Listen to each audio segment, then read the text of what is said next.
來到公屋3至4人單位，了解現場情況。客人一家3口，希望保留2房之餘，有個企企理理嘅客飯廳。睇睇我哋係點樣設計。入門口設計多功能組合櫃，櫃筒樓梯上落床，下面衣櫃3分段，滿足日常收納。側面鞋櫃，鏤空位置方便進出，隨手放包和鎖匙。有透氣窗唔焗氣。3尺床位1個人瞓啱啱好。咁樣佈置得到一個較為寬敞嘅客飯廳，平時開 party 都冇問題。光線冇遮擋，電視櫃安排係靠窗邊。沙發背景拼色處理巧妙，將組合櫃串聯一齊設計，豐富立面完整性。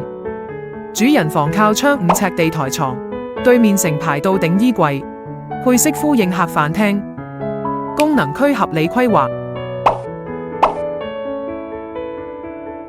梳妝台後期客人自行購買。